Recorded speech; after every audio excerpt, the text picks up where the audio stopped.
El Señor esté con vosotros. Lectura del Santo Evangelio según San Mateo.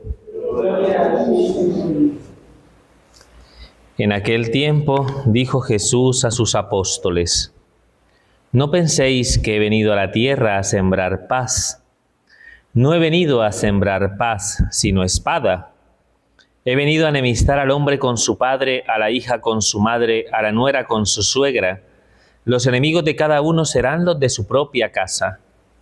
El que quiera a su padre o a su madre más que a mí no es digno de mí. El que quiera a su hijo o a su hija más que a mí no es digno de mí. Y el que no carga con su cruz y me sigue no es digno de mí. El que encuentre su vida la perderá, y el que pierda su vida por mí la encontrará. El que os recibe a vosotros me recibe a mí, y el que me recibe, recibe al que me ha enviado. El que recibe a un profeta porque es profeta tendrá recompensa de profeta, y el que recibe a un justo porque es justo tendrá recompensa de justo. El que dé a beber, aunque no sea más que un vaso de agua fresca, a uno de estos pequeños, solo porque es mi discípulo, en verdad os digo que no perderá su recompensa. Cuando Jesús acabó de dar instrucciones a sus 12 discípulos, partió de allí para enseñar y predicar en sus ciudades. Palabra del Señor. Bueno, mis queridos pollos asados, vamos a hacer una reflexión sobre estos textos que nos ofrece hoy la liturgia de la palabra en este lunes. En primer lugar, pues hemos culminado la historia patriarcal en el libro del Génesis y vamos a adentrarnos en la historia del libro del Éxodo, de cómo el pueblo de Israel, después de haberse asentado en Egipto por el favor de José hacia su familia en tiempo de hambre, cómo después la situación de algún modo va a cambiar de manera radical, pero para que se ponga de manifiesto el cumplimiento de la voluntad del Señor, que sabe perfectamente que asocia sus bendiciones al hecho de que el pueblo permanezca en la tierra que le había dado a los patriarcas, ¿no? Abraham, Isaac y Jacob, ¿no? Por lo pronto el pueblo está en Egipto y ha de regresar a la tierra prometida. Lo que no sabemos son todas las circunstancias y sobre todo y especialmente, ¿no?, los sufrimientos, las dificultades, la purificación que va a librar el pueblo para poder alcanzar este cometido, para que se manifieste la voluntad de Dios y pueda ofrecerle al pueblo su bendición. ¿De acuerdo? Una historia fascinante, la historia del libro del Éxodo.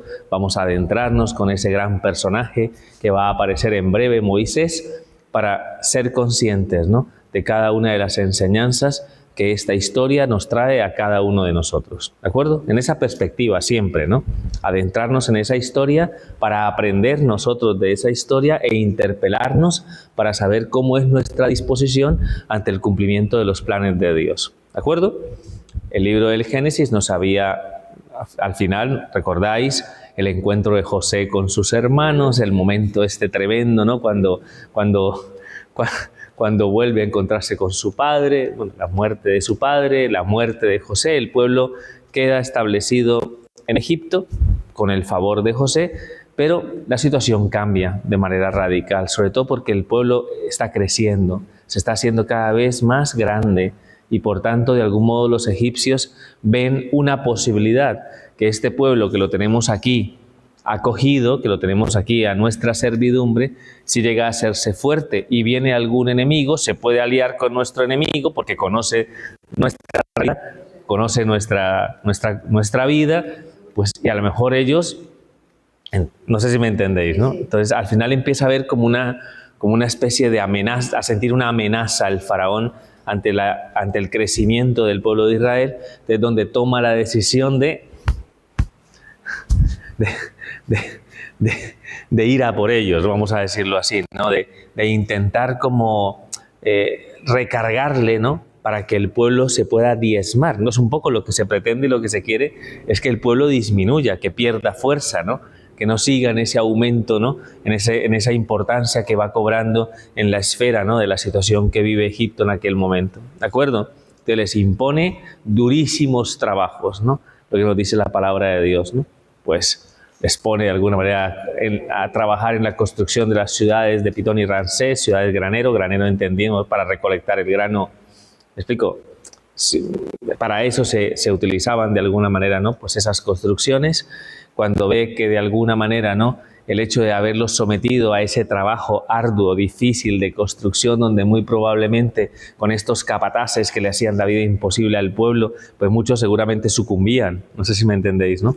Muchos seguramente perdían la vida en medio de esa exigencia, y sin embargo el pueblo no se arredra, sino que el pueblo de alguna manera en medio de esa situación difícil sigue de alguna manera asumiendo el cumplimiento de la voluntad de Dios, que le ha llamado a ser un pueblo numeroso, ¿no? Esa bendición que va asociada al crecer y multiplicaos, ¿no?, como pueblo. Así que el pueblo no solamente no se diezma, sino que el pueblo empieza todavía a crecer aún más. En medio de la dificultad, en medio de esa lucha, en medio de esa pugna, el pueblo se hace más fuerte, ¿de acuerdo?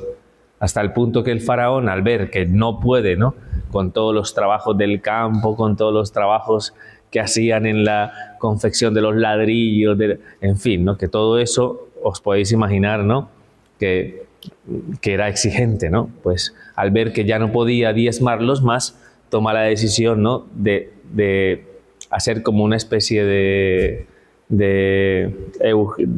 planteamiento selectivo para que de algún modo los varones que nazcan sean arrojados al Nilo. ¿Por qué las mujeres no? ¿Por qué no todos los niños de mandarlos, ¿no?, al río Nilo, ¿no? ¿Por qué las mujeres no? Porque las mujeres de manera prestaban servicio, ¿no? Eran esclavas, puestas a la servidumbre, puestas a los intereses, ¿no? Evidentemente los egipcios, ¿no? Pues pero los hombres sí eran los que podían conformar o los que podían luchar, digamos, en un futuro en un ejército. No sé si me entendéis, ¿no? Entonces, al final hace esa selección para que los niños varones sean arrojados al río Nilo. ¿Queda claro? Eso es lo que nos plantea la historia hasta aquí. Me imagino que en los días subsiguientes, pues vamos a ir poco a poco pues viendo cómo se va dando la situación, ¿no? Cómo en medio de esa exigencia pues va a aparecer este niño que va a ser salvado de las aguas, que es lo que significa el nombre de Moisés, curiosamente, ¿no?, por el mismo mandato, ¿no?, que había hecho el faraón, como una madre se las va a ingeniar para que el niño no muera y para que de alguna manera, ¿no?, este personaje, ¿no?, que va a surgir empiece, ¿no?, a ir construyendo esta historia, ¿no?, de salvación en la que Dios se sirve de todo, incluso pues de todas estas situaciones de angustia y de sufrimiento y de purificación interior. Y es un poco el mensaje que podíamos transmitir en este día. Los tiempos difíciles, para cualquiera de nosotros, los tiempos difíciles son tiempos de crecimiento y de maduración. Por algo los permite Dios, ¿de acuerdo? Si estamos pasando por un momento de tribulación, de dificultad, porque de alguna manera viene algún faraón y nos asola, ¿no?, porque vienen los capataces y nos hacen la vida imposible. Digo que de alguna manera hay muchas situaciones de vida donde a veces nos vemos como sometidos, ¿no?, a una exigencia muy grande, ¿no?, a todos los niveles, ¿no?, por los problemas, las dificultades, las luchas que podemos experimentar, ¿no?, en nuestra propia convivencia, ¿no?, en las situaciones de vida, cuando vemos el escenario público, ¿no?, cuando vemos todo lo que hay a nuestro alrededor y que de algún modo parece que hace que nuestra vida se ponga cuesta arriba, ¿no? Cuando normalmente la vida es cuesta abajo, o al menos es llana, ¿cuál es la sensación? Que las cosas van rodadas, ¿no?, que las cosas van como con mucha tranquilidad. Pero cuando hay problemas y dificultades, entonces ahí tienes que templar. Es que templar. Tengo imágenes, la imagen del rocío, ¿no?, los bueyes cuando tiran, ¿no?, de la carreta del rocío, ¿no? Hay momentos en los que hay una pequeña, ¿no?, hay un pequeño tramo que es empinado. Pues los bueyes tiran más fuerte en los... No sé si me entendéis, ¿no? O sea, se da uno cuenta por la posición que toman, porque bajan la cabeza y se les nota pero van mucho más rápido, fíjate tú. O sea, ponen más esfuerzo en los momentos más difíciles. ¿Qué haríamos nosotros normalmente en los momentos difíciles? Quejarnos. Uno, quejarnos, evidentemente. Todos nos quejamos, ¿no? Como no vemos claro, ¿no?, como no vemos claro por qué tenemos que pasar por ese tipo de situaciones, pues tenemos resistencias, nos rebelamos, ¿no? de alguna manera, ¿no? Pues seguramente nos quedamos con los aspectos más circunstanciales, con las personas, con los acontecimientos, y ahí de alguna manera nuestro corazón se enreda y hace que salgan de nosotros sentimientos y actitudes que no son las mejores. ¿De acuerdo? Entonces, hoy el principal mensaje es este, ¿de acuerdo? Cuando el pueblo fue más atribulado, el pueblo se hizo más fuerte. Necesitamos de algún modo esa exigencia. Con una imagen os lo diría todo.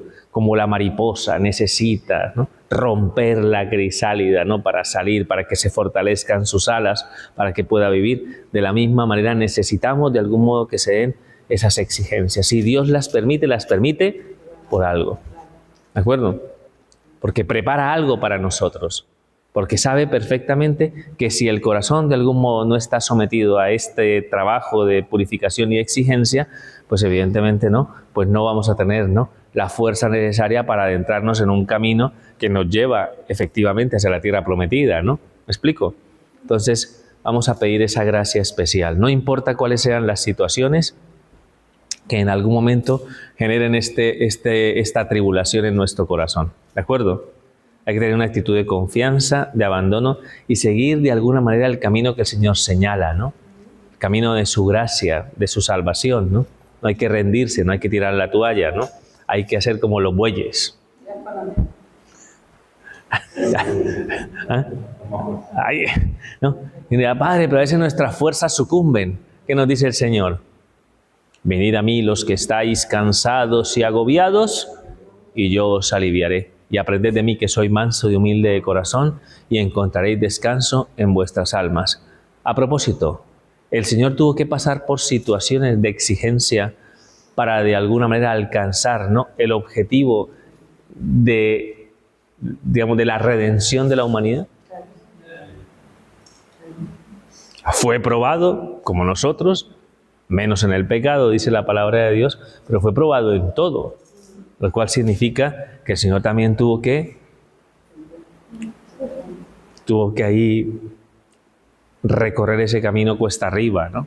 Por eso no estamos solos, ¿no? No sintáis en ningún momento que nadie os comprende, que nadie os entiende, que el Señor sabe perfectamente lo que significa, ¿no?, esta exigencia. Así que vamos a poner nuestra confianza en Él para que sea cual sea la situación que estéis viviendo en este momento de lucha y de purificación, que tengáis claro que descansar en Dios es lo que os va a permitir ser perseverantes y constantes para llegar hasta el final. Y necesitáis eso para pulir todo lo que tenemos que pulir interiormente, para adecuar nuestra voluntad a la voluntad de Dios, para ajustarnos a los planes divinos.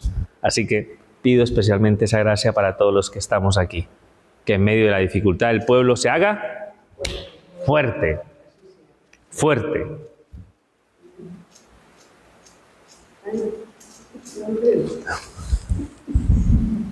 Y no seamos tan dramáticos, honestamente, que somos muy dramáticos y todo. Oh.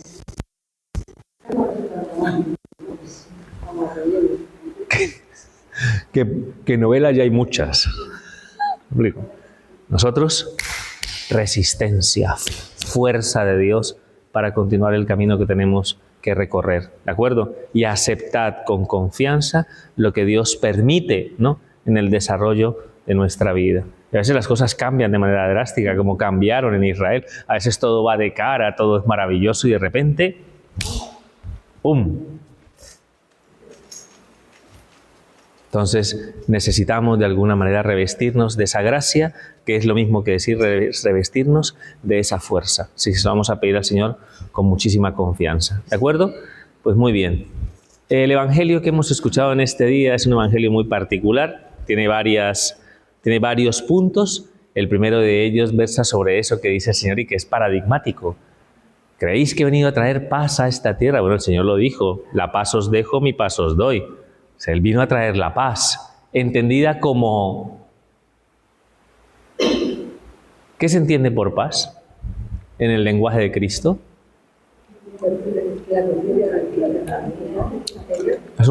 Es un descanso del alma. Y cuando el alma descansa, hemos dicho que cuando el alma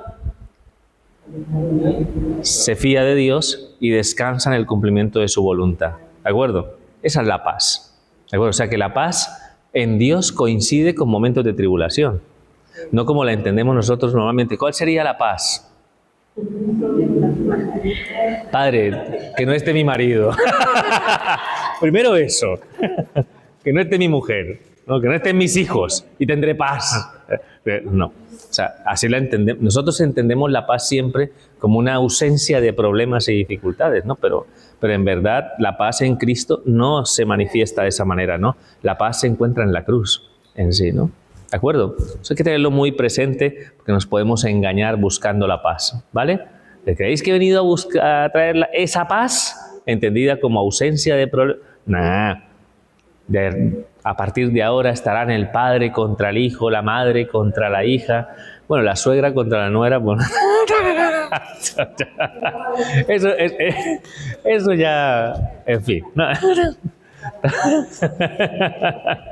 Pero bueno, ¿y a qué se debe fundamentalmente esa enemistad? Él lo explica.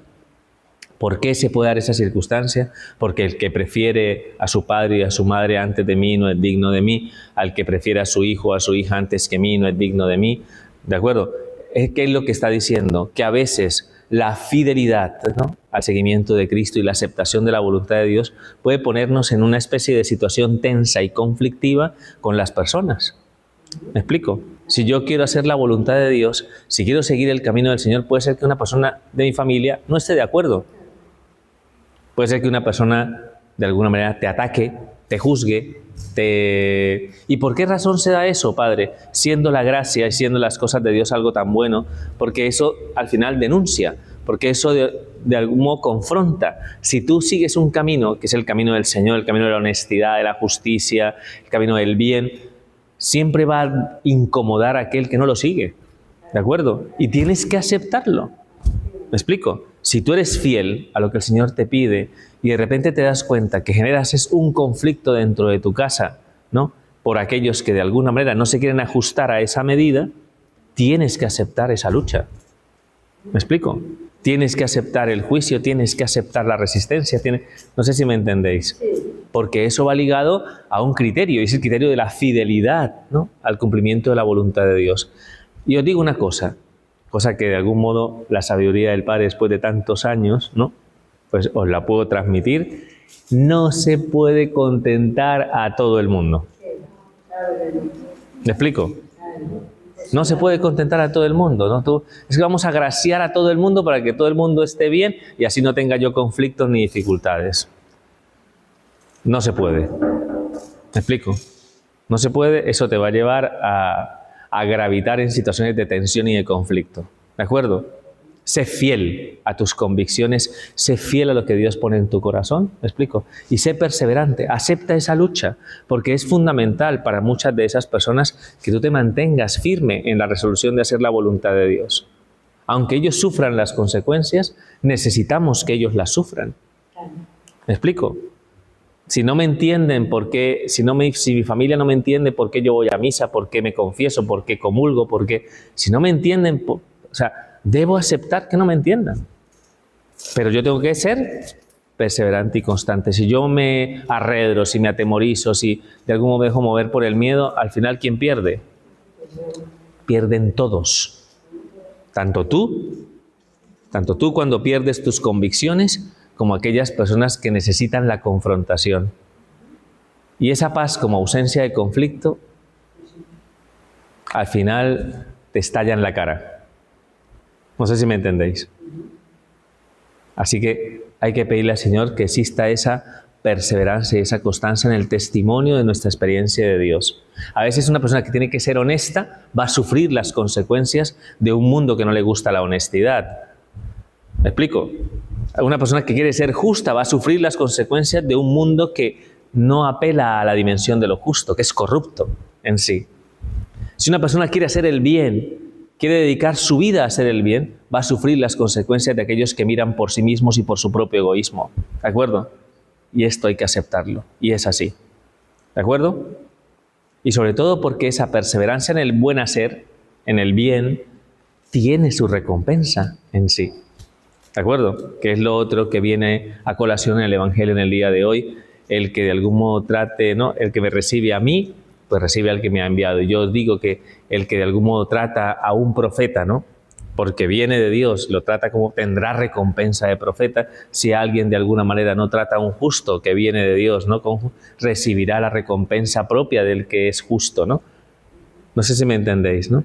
Ni si, aunque dieseis un vaso de agua a una persona, ¿no?, solo porque es hijo de Dios, ¿no?, pues eso tendrá su recompensa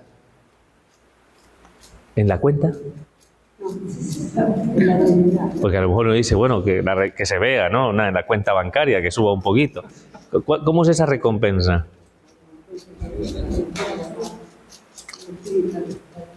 Y es un poco el gran conflicto que podemos experimentar, que lo que sembramos lo sembramos para la eternidad.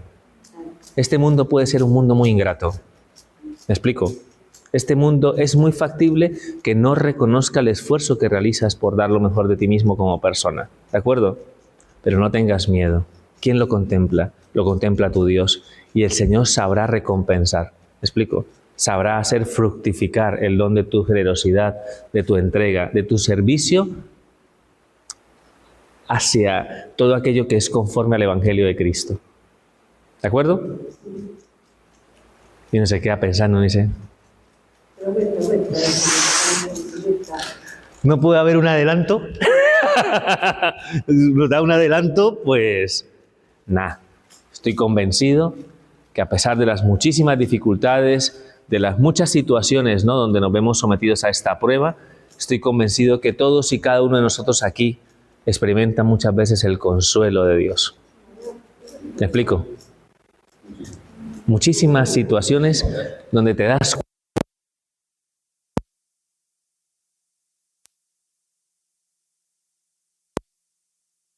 modo como que te sientes, ¿no?, que estás, ¿no?, pues que te acosan, pero que no te aplastan. No sé si me entendéis.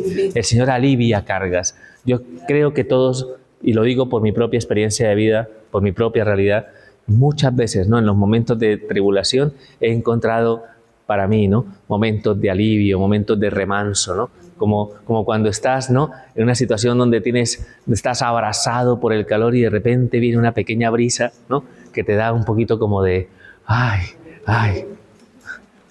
Os daréis cuenta luego cuando salgáis al fresquito, que tengo razón. Ahora sufrimos, pero luego el Señor os consolará con una brisa de la tarde. Así que vamos a pedir esa gracia para que confiemos en el cumplimiento de esta promesa, pero hermanos, miramos hacia el cielo. No se os olvide eso. No busquemos las recompensas en este mundo. No tiene sentido. ¿Para qué?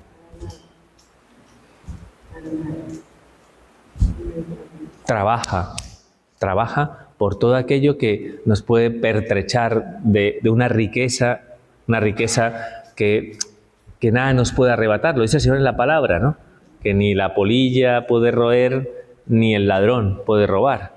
Así que vamos a pedir especialmente esa gracia para que acojamos esa llamada y experimentemos esa especie de sensación de libertad interior de corazón. ¿De acuerdo? Pues muy bien, nos encomendamos a San Camilo de Lelis, un gran santo, gracias a que precisamente, fijaos, esto es importante, San Camilo sufrió lo que significa estar enfermo y estar solo. ¿Me explico? No sé si y en lugar de pelear con la vida, en lugar de algún modo de generar una herida que le llevara, ¿no?, pues a denigrar de todo lo que hay a su alrededor, de las instituciones, de las personas, se hizo una propuesta. ¿Sabéis cuál fue? Cuando se hizo sacerdote, no voy a permitir que ningún enfermo viva. ¿Qué os parece esa actitud?